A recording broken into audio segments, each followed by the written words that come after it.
Welcome to Fantasy Domain. Fantasy Domain obviously is going to be our home during the season more. We're going to talk about redraft week to week, individual scoring, start, sit, more related content. We obviously are the guys from Dynasty Domain, where you probably know us from. Now we are going to have two channels. They are going to be sister channels, and we are going to bounce back and forth between them based on what time of year it is, or what time of year it is. So, what type of year? Nice. Nice. Shut up. I don't know what type of year it is.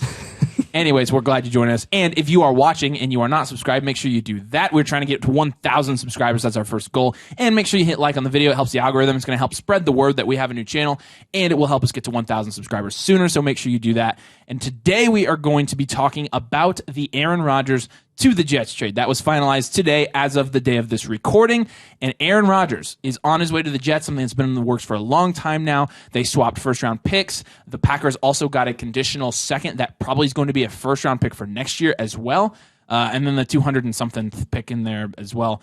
But we're going to talk about the fantasy implications this year for these players that are on these teams. And so in particular with the Jets, which we will start with, I think the biggest winner from this trade from a fantasy perspective this year has to be Garrett Wilson.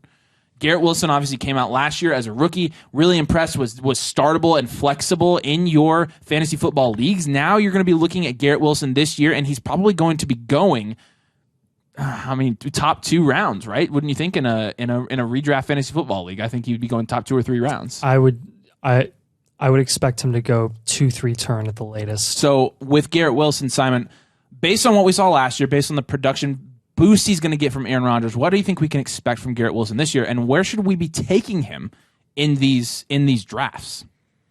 Yeah, I think it's a little bit early to say where we should be taking him. There's a lot that can shake out, especially over the summer with this draft with trades. But over the last 10 games in his rookie year, Garrett Wilson scored 14.45 points per game in PPR leagues. With Aaron Rodgers throwing to him, we saw what Davante Adams did over the last few years. 3 years in a row, 2 years with over 20 points per game, one of those having 25.6 points per game in 2020. Aaron Rodgers is just 1 year removed from MVP, and I'm not saying we're going to see Garrett Wilson performing to prime Davante Adams levels, but I wouldn't be surprised to see him doing 17, 18, 19 points per game in this next season, especially. Which people are going to say that's overhyping Garrett Wilson. I absolutely don't think it is. What was his overall points per game last year, like whole season? You said the last 10 games it was like 14, right? Yeah, it was 12.7 on the whole year, but he had Hall of Shame level QBs throwing. Exactly. So you really don't think like with getting that jump, Hall of Shame, that was nice. Thanks. Getting that jump in QB play, pretty significant jump in Aaron Rodgers. You don't really think he can jump 3 to 4 points per game. I think it's in the realm of possibilities for sure. In terms of Aaron Rodgers, obviously, last year we were really high on Aaron Rodgers from a season performance standpoint. We projected him to be finishing in the top 12 QBs. I think he actually still finished QB 13 or something. Yeah, QB 13 it was pretty funny. Do you expect Aaron Rodgers to be back in the top 12 of scoring QBs this year? Yeah, I the weapons are better, right? The weapons are way better. Garrett Wilson is significantly better than Christian Watson. Christian Watson was not drafted he should not have been drafted to be an alpha wide receiver in that offense and be the target hog that Davante Adams was. They literally thought Allen Lazard was going to fill those shoes, and of course it didn't happen. Yes, Allen Lazard got a little bit of an uptick in production because he was supposed to fill that area of need as we expected, but again, you're going from Allen Lazard is really your true wide receiver one there in that offense to Garrett Wilson. What? Come on. Not to mention, Elijah Moore's not too shabby either. Well, Elijah Moore is in Cleveland now.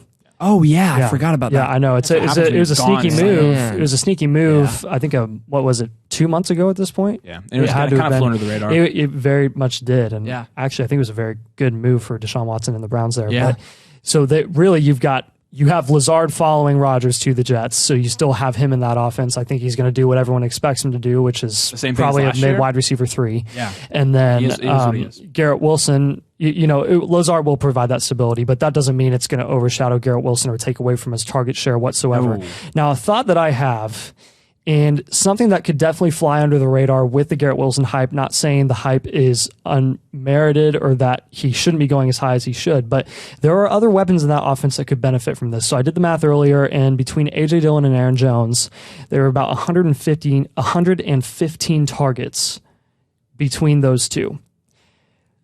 So everyone knows Breece Hall. Everyone expects him to produce at a high level. We don't know for sure. I know the ACL rehab, from all reports we've heard, has gone really well and that he may even be back for training camp.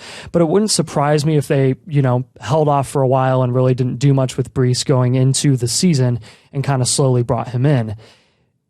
What does that say about Michael Carter? Oh, I knew you were going there.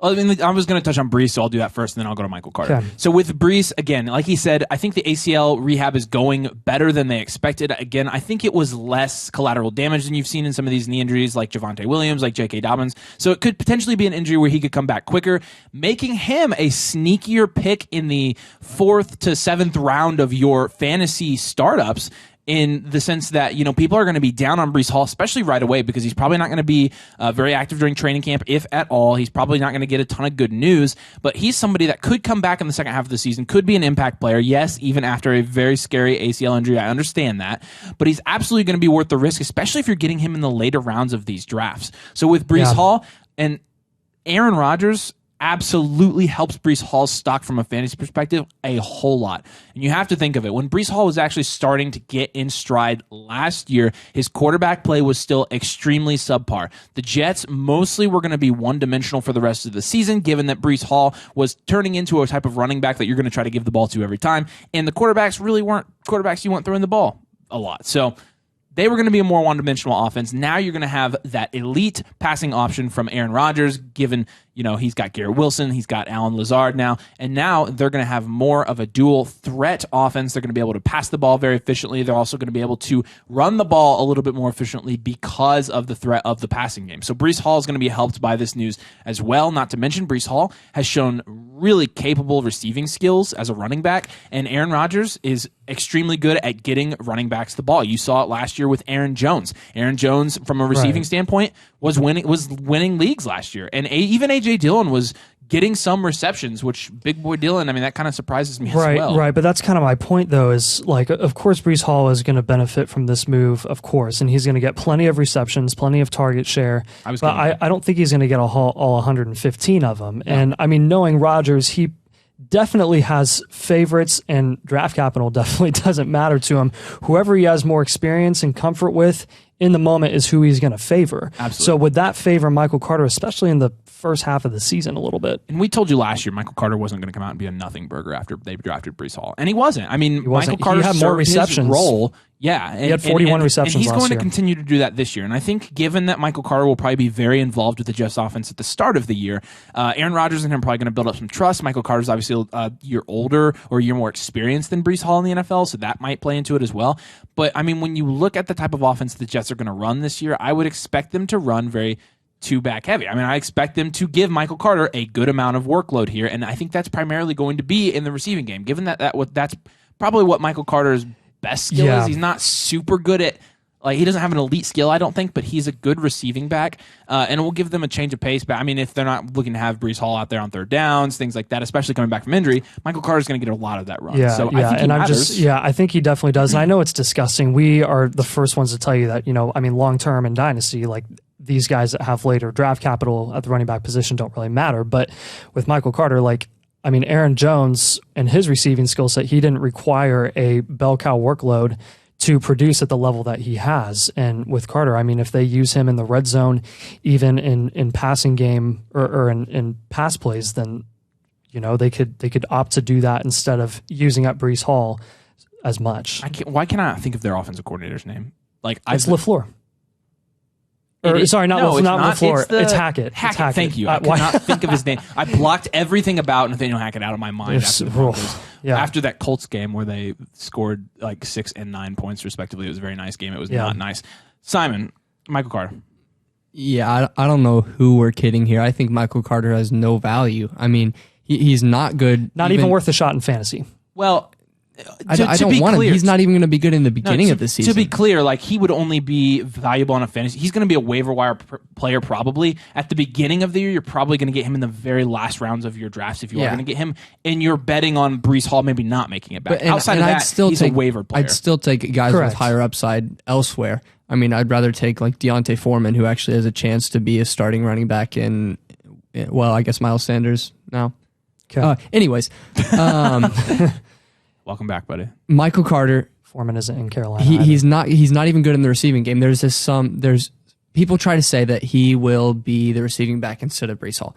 Michael Carter had 1.2 yards per route run. Breece Hall had 2.27.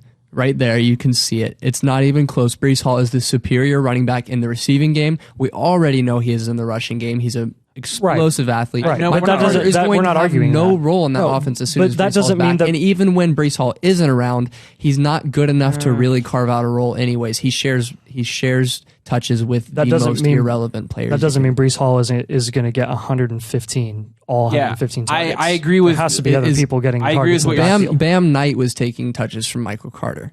I agree with the premise of what you're Carter saying, isn't a bell cow but I think running back. Michael Carter will have a role. I just don't think it will be a role that will make him any sort of fantasy relevant. I think Zonovan Knight's the one to get in the Jets' backfield if you're talking someone to replace Breece Hall in the beginning of the season. Interesting. Well, he did do that last year. I mean, Yeah. but they were still using Michael Carter at the end of the season. And Zonovan Knight was better. Not in the passing game. Not in the passing game. Michael though. Carter had He was a 41 better rusher. receptions. They were using them in that type of role. So Yeah. I see what you're saying. I still think Michael Carter has a role, but I also agree with you that I don't think he's going to be fantasy relevant. Yeah. So let's look on the flip side here. Let's look at the Packers offense now, and I mean, dramatically changed, dramatically altered, and we're approaching the NFL draft here in a few days. Obviously, a lot of this is going to change. I personally, if I were a betting man, I would say Christian Watson is not going to be the wide receiver going into this season. Coming out of this draft, I think they're going to draft a receiver. I would put my money on the Packers trying to gun for JSN. What do you guys think about that? What do you think Jordan Love is going to do in that offense? Do you think he really is the guy going into this year? Or do you think they're going to explore other options as well? I'll talk about Christian Watson. I'll let you talk about Love. But with Christian Watson, obviously last year you're taking him because, and actually he ended up being a waiver wire player last year. People were just picking him up in the middle of the season.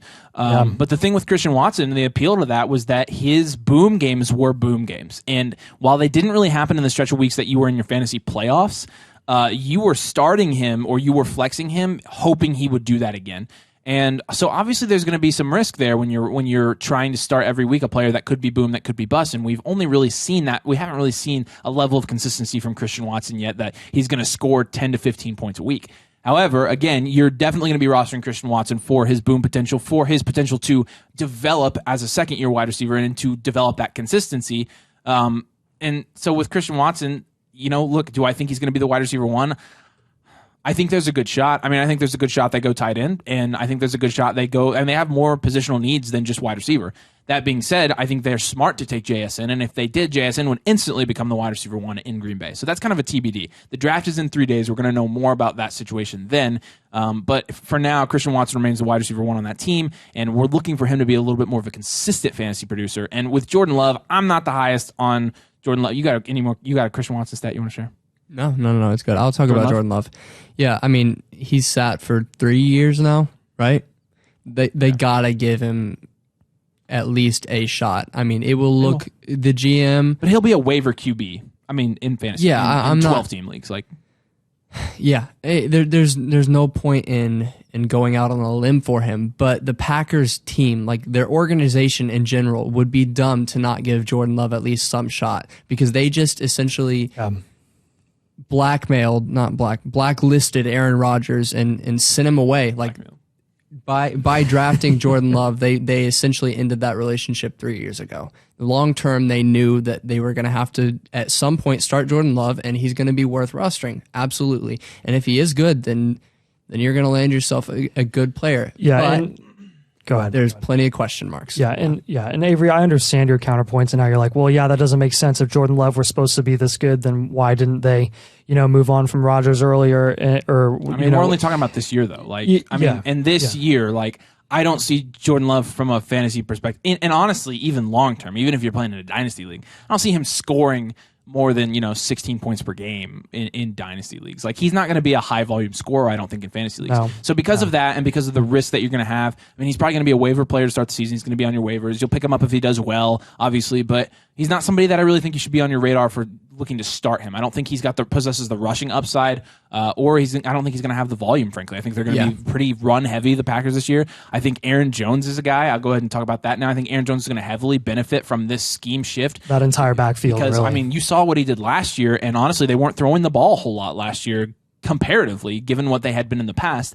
Now you have Aaron Jones stepping into this newer quarterback offense. And so Jordan Love, I mean, you see it with younger quarterbacks all the time. He's going to rely heavily on those dump downs. He's going to try, or they're going to, I mean, I guarantee they're going to draw up plays for Aaron Jones. Number one, they've always done that. Number two, they're continuing to pay him. So why wouldn't they use him?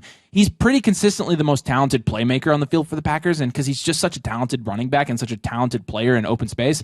And so I think, as a result of all this, Aaron Jones is going to be an even better value for you later in your fantasy drafts.